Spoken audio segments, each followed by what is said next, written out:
Sebelumnya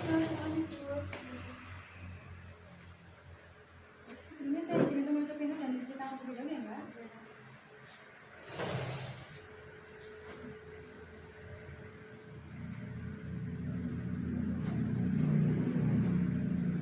Selamat sore, perkenalkan saya dengan Mbak Desiana untuk pada sore hari ini dengan Mbak Dina. Baik Mbak Dina, ada yang bisa saya bantu? Saya mengalami gatal-gatal di daerah selangkangan sama paha gitu, dan saya juga mengalami menstruasi itu 2 hari. Sebelumnya saya data terlebih dahulu ya Mbak dengan Mbak Dina, nggih. Umurnya berapa? 16 tahun, 16 tahun. Alamat? Ramat.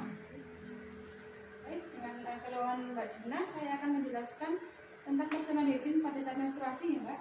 Sebelumnya apakah pernah mendengar atau mengetahui tentang personal hygiene pada saat menstruasi? Belum nggih? Untuk yang pertama adalah pengertian personal hygiene adalah perilaku yang berkaitan tentang tindakan untuk memelihara kesehatan dan juga kebersihan pada daerah kewanitaan ya Mbak ya.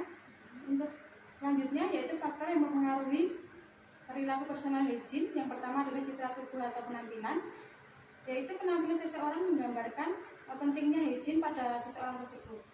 Lalu untuk yang kedua praktik sosial. Kelompok sosial sangat berpengaruh penting pada perilaku hygiene ya Mbak ya, terutama misalnya pada anak yang manja tentunya akan perlakuannya berbeda atau membutuhkan bantuan orang lain. Selanjutnya untuk tingkat ekonomi, personal hygiene terutama pada tingkat ekonomi sangat mempengaruhi pada jenis dan praktek pada kebersihan. Secara personal hygiene memerlukan seperti sabun, sampo dan lain-lain. Selanjutnya untuk pengetahuan tentang menstruasi, pengetahuan yang baik sangat mempengaruhi perilaku kesehatan pada orang tersebut. Selanjutnya budaya, orang dengan latar kebudayaan yang berbeda akan mempengaruhi praktek pada daerah tersebut ya Mbak ya. Selanjutnya untuk kebiasaan seseorang, setiap orang memiliki kebiasaan atau keinginan tentang kapan mandi, keramas dan juga lain-lain ya Mbak ya. Selanjutnya untuk kondisi fisik, pada keadaan sakit, kemampuan untuk merawat diri seseorang akan berkurang. Selanjutnya untuk indikator dalam personal hygiene saat menstruasi, yang pertama adalah perawatan kulit dan wajah. Kerja kelenjar sebesius meningkat sehingga menyebabkan produksi keringat juga meningkat ya Mbak ya. Lalu untuk yang kedua, kebersihan rambut. Pada saat menstruasi, kulit kepala lebih berkeringat dan menimbulkan ketombe ya Mbak ya. Selanjutnya untuk kebersihan rambut pada genitalia, jangan mencabut bulu di kemaluan Mbak ya Mbak ya. Akan menyebabkan lubang dan juga memudahkan bakteri atau jamur berkembang biak dengan pesat. Lalu selanjutnya untuk kebersihan organ genitalia dan organ tubuh, udara panas akan membuat berkeringat, terutama pada lipatan-lipatan, akan menimbulkan bau yang tidak sedap dan juga menyebabkan bakteri mudah berkembang biak dan yang menyebabkan gatal-gatal tersebut ya Mbak ya. Selanjutnya untuk kebersihan pakaian sehari-hari, ganti pakaian sesering mungkin, terutama pada pakaian dalam. Gunakan pakaian dalam yang bersih, kering dan juga menyerap keringat ya Mbak ya, dan juga tidak ketat. Selanjutnya untuk penggunaan pembalut, pilih pembalut yang bersih dan tidak berbau aroma-aroma seperti parfum itu, dan juga tidak berwarna dan daya serapnya tinggi ya Mbak ya. Apabila ada gumpalan darah, segera ganti pembalut ya Mas, sehingga bakteri atau jamur tidak berkembang biak dari gumpalan darah tersebut. Selanjutnya untuk tindakan yang dilakukan pada saat personal hygiene pada saat menstruasi, yang pertama adalah cuci muka 2-3 kali sehari.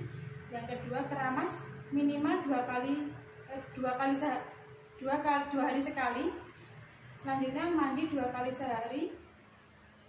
Lalu memotong kuku, cuci tangan sebelum dan sesudah memegang alat genitalia. Bersihkan genitalia dengan air bersih. Lalu tidak menggunakan cairan antiseptik untuk genitalia. Selanjutnya tidak menggunakan bedak atau parfum pada genitalia Mbak ya Mbak ya. Lalu membasuh genitalia dari arah depan ke belakang, dari vagina ke anus ya Mbak ya.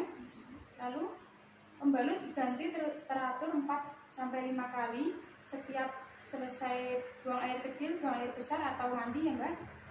Lalu mencukur rambut kemaluan atau merapikan rambut kemaluan agar tidak ditumbuhi jamur serta bakteri yang menyebabkan tidak nyaman dan gatal. Lalu untuk dampak yang sering timbul pada masalah personal hygiene, yang pertama dampak fisik, dapat menimbulkan infeksi pada alat reproduksi, lalu kanker leher rahim, keputihan, dan jika tidak diatasi menyebabkan kemandulan dan minder ya. Selanjutnya yang kedua, dampak psikososial, gangguan kebutuhan rasa nyaman, aktualisasi diri dan juga interaksi sosial. Baik, itu tadi penjelasan dari saya tentang personal hygiene pada saat menstruasi.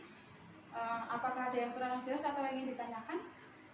Berarti harus, kan nggak boleh dicabut ya, tapi kalau misalnya dicukur gitu nggak apa-apa. Dicukur nggak apa-apa, tapi jangan terlalu gundul ya Mbak ya.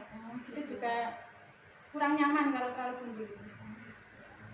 Jadi sehubungan dengan keluhan Mbak tadi kan gatal, itu bisa disebabkan karena lembab atau kurang sering mengganti pembalutnya, jadi menyebabkan bakteri itu mudah masuk gitu ya. Oke, ada lagi pertanyaannya? Tidak ada. Terima kasih atas kunjungannya, semoga dapat mengurangi keluhan Mbak ya Mbak ya. Sehat selalu Mbak, terima kasih.